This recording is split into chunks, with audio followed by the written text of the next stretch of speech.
सुप्रभात विद्यार्थियों। आज की तिथि है शनिवार अगस्त 8 सन 2020। ये है आज की तिथि और आज मैं आप लोगों को कक्षा 10 के आईसीएसई बोर्ड के पाठ पद को पढ़ाने जा रहा हूँ, जो कि हिंदी भाषा एवं साहित्य की पुस्तिका में उद्धृत है। पाठ जो है, पाठ का नाम है पद और इसके रचयिता हैं श्री सूरदास जी। सूरदास जी कृष्ण भक्ति धारा के, सगुण भक्ति धारा के अनन्यतम कवि हैं और माना जाता है कि सूरदास जी ने जो रचनाएं कृष्ण भक्ति पर की है वो इस संसार में किसी भी और के द्वारा संभव नहीं है।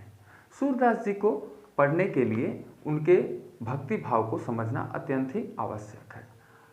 सूरदास जी कृष्ण को दास्य भाव में भजते थे एवं हम लोग अच्छी तरह से जानते हैं कि देवकी और वसुदेव की संतान श्री कृष्ण है, परंतु कंस के डर से उन्होंने जसोमती माता के यहाँ कृष्ण को छोड़ दिया था, बाल्यावस्था में ही, शैशवावस्था में ही।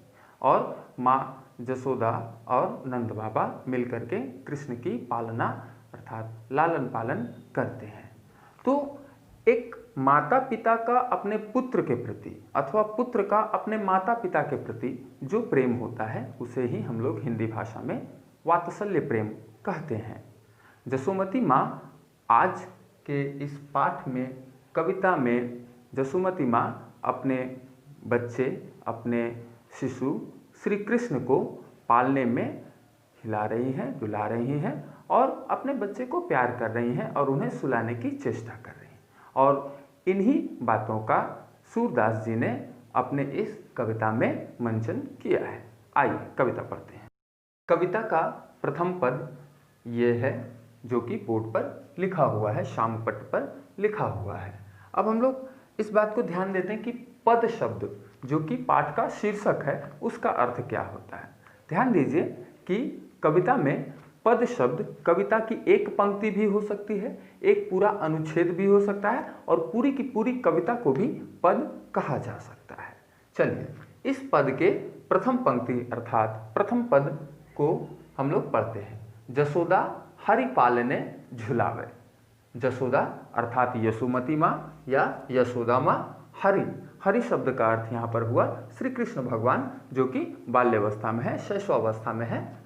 पालने का अर्थ हुआ पालना में, जैसे बच्चों को एक पालना में बिठा करके हिलाया डुलाया जाता है, उसी पालने में। झुलावे अर्थात पालना, झुला रही हैं। अर्थात माँ जसोदा श्री कृष्ण भगवान के बाल रूप को पालने में झुला रही है। दूसरी पंक्ति, हल रावे दुल रावे मलहावे।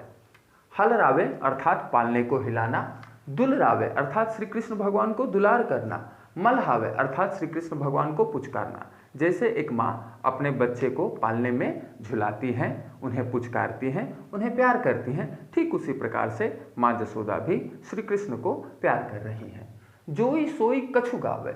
जोई सोई का अर्थ हुआ जो कुछ भी हो, कुछ भी हो माँ जसोदा वो गा रही हैं। उन्हें ठीक से पता नहीं कि वो गीत गा रही हैं, भजन गा रही हैं या फिर लोरी गा रही हैं, परंतु वो कुछ गा रही हैं और गा के अपने श्री कृष्ण को, अपने बच्चे को, अपने बेटे को सुलाने की चेष्टा कर रही हैं, दुलारने की चेष्टा कर रही हैं। तीसरी पंक्ति, मेरे लाल को आऊं निंदरिया। मेरे लाल, लाल अर्थात बेटा, मेरे लाल को अर्थात मेरे बेटे को, आऊ अर्थात आए, निंदरिया, निंदरिया अर्थात नींद। अर्थात माँ जसोदा यहाँ पर अपने बच्चे को पालने में झुलाते हुए निद्रा देवी से प्रार्थना करती हैं कि वे आए और श्री कृष्ण भगवान को सुलावे। काहे न आयनी सुआवे। क्यों निंदरिया माता, नींद की देवी माँ आ रही हैं और मेरे बच्चे को सुला रही हैं। चलिए अगली पंक्ति, तू काहे नहीं बेगही आवे। तू से यहाँ संबोधन निंद्रा माता को दिया गया है। काहे नहीं अर्थात क्यों नहीं, अर्थात हे नींद की देवी माता आप क्यों नहीं आती हैं। बेगही, बेगही अर्थात शीघ्रता से, जल्दी से। आवे अर्थात हे निंद्रा माता आप क्यों नहीं जल्दी से आ रही हैं। तो को कान्हा बुलावे। कान्हा अर्थात श्री कृष्ण जो है वो आपको बुला रहे हैं, आप आइए और जल्दी से मेरे बाल कृष्ण मेरे बेटे को सुला दीजिए। अगली पंक्ति, कबहु पलक हरि मूंद लेते हैं। अब यहाँ ध्यान दीजिए, जब भी एक माँ अपने बच्चे को सुलाना चाहती है तब वो बच्चा सोता नहीं है बल्कि नाटक करता है कि वो जैसे सो जा रहा है। ठीक उसी प्रकार से बालक कृष्ण कबहु यानी कभी कभी, पलक अर्थात ये पलकें, हरि अर्थात श्री कृष्ण मूंद लेते हैं अर्थात कभी कभी श्री कृष्ण भगवान अपनी पलकें मूंद लेते हैं और ये जताते हैं कि जैसे वो सो गए। कबहु अधर फरकावे, लेकिन कभी कभी अधर अर्थात होठ को वो फरकाने लगते हैं कि नहीं मैं सोया नहीं, तुम नहीं जा सकती हो माँ, मैं अभी तक सोया नहीं हूँ।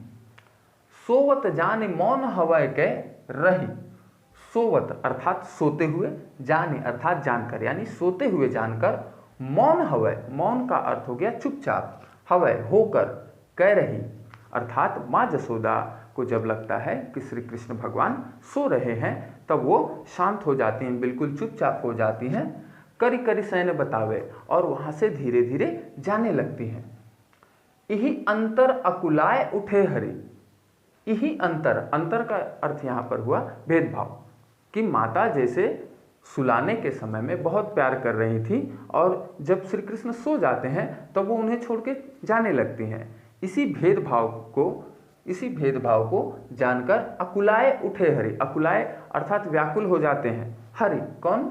श्री कृष्ण भगवान। श्री कृष्ण भगवान व्याकुल हो जाते हैं कि माता उन्हें सोया जानकर क्यों उन्हें छोड़कर चली जा रही हैं। जसोमती मधुरय गावे, तो फिर से जसोमती माँ मधुर गीत को गाने लगती हैं कि ऐ मेरे बच्चे, मैं तुम्हें छोड़कर कहीं नहीं जा रही हूँ। जो सुख सूर मुनि अति दुर्लभ, जो सुख, सूर शब्द देखिए यहाँ पर, यहाँ कवि श्री सूरदास जी ने अपना ही नाम यहाँ पर दिया है। सूर मुनि का अर्थ हो गया जो ऋषि मुनि, सूर यहाँ पर देवता भी हो सकते हैं, है ना। तो सूर शब्द से यहाँ पर देवताओं को संबोधित किया गया है। मुनि अर्थात जो सुख देवताओं को, ऋषि मुनियों को भी दुर्लभ है, उन्हें ये सुख आसानी से प्राप्त नहीं होते हैं। सो नंद भामनी पावे, सो नंद बाबा की पत्नी जो है आसानी से उस सुख को, उस प्रेम को, श्री कृष्ण भगवान को अपना बेटा कहने और श्री कृष्ण भगवान के द्वारा माँ सुनने के सुख को प्राप्त कर रहे हैं। चलिए, ये हो गई पूरी कविता। आशा करते हैं आप लोगों को कविता समझ में आई होगी। धन्यवाद।